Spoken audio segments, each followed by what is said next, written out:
खुलुमबाय बड'लेण्ड रादाब नायगिरि बयनिसिमबो फुंबिलिनि गोजोन हामलायथि बावहरबाय। दिनै 21 जानुवारि 2025 इं मायथाइनि सानसेनि पान्जामुथियाव थानाय राशिफोरखौ फरायथिनो लाबाय। मेष राशि नखराव बायदिसिना मोजां रादाब फैनो हागौ। थांलाय फैलाय दावबायनानै मुखुब जागोन।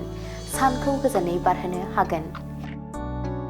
वृष राशि आनजादाव उथ्रिसार जानो हागोन।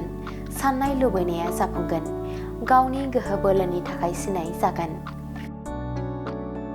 मिथुन राशि जानाय लोंनायाव सांग्रां थानांगोन। आंगो लोगोआनो सुथुर जानो हागौ। जेंना नुजाथिगोन।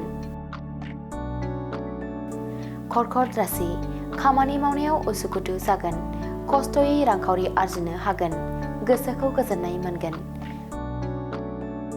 सिंह राशि खाथि खालानि सुबुंफोरजों गोसो गोरोबनानै थानो हागोन। समाजाव मान मोनगोन। सुबुंफोरनि गोसोखौ जै खालामनो हागोन। कन्या राशि धोन दौलत आरजिनायनि सिमाङा जाफुंनाय नङा। रां रुफा आरजिनानै लानायाव हेंथा फैगोन। नखराव जेंना नुजाथिनो हागौ। तुला राशि गोसो थोनायनि दौलेङा गोरासिन जागोन। फालांगियाव मुलाम्फा जासोगोन। नखर संसारा गोजोन जागोन। वृश्चिक राशि मोजां मोननाय मुवा बेसादखौ खोमानानै लानांगोन। गोजान लामा दावबायनो गोनां जानो हागौ। खैफोदा उन उन गिदिंफाबाय थागोन।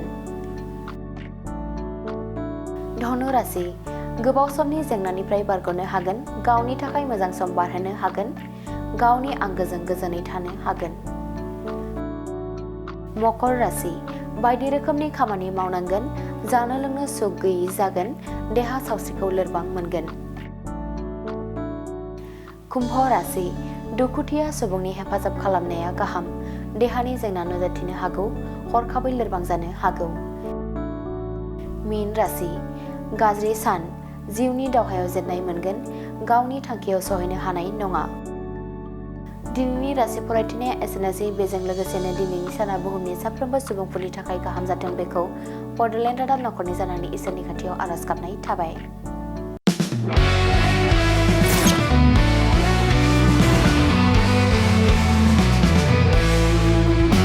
नोंथांनि जिउआव जायखिजाया खामानियावनो हेंथा नुजाथिदों नामा? गोब्राब नाजासेयावबो जिउआव जाफुंसारनायखौ मोननो हायाखै नामा? जुदि नोंथाङा बेफोर बायदि जेंनाफोरजों मोगा-मोगि जानांदोंब्ला बे खेबनिफ्राय जिंगासिनांगौ गैलिया। मुलुग दरबाराव तन्त्र मन्त्रनि थाखाय बयनिख्रुइबो मुंदांखासिन थावनियानो जादों मायां।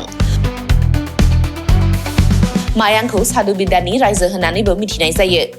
बे मायांनिफ्रायनो तान्त्रिकनि सोलोंथाइ लानानै फैदों मुंदांखा रबि कबिराजआ।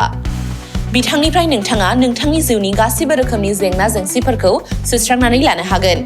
बिसि फिसायनि गेजेराव जेंना, गोसो थोनाया गारनानै थाङोब्ला लाबोफिननाय, जुलिनि जेंना, साख्रि मोननो हायै, हा हु धोन सम्पथिनि जेंना बायदि बायदि जेंनानिफ्राय उदां जानो एबा सुस्रांनानै लानो थाखाय नोंथाङा दिनैनो दानो जगाजग खालामनो हागोन रबि कबिराजखौ।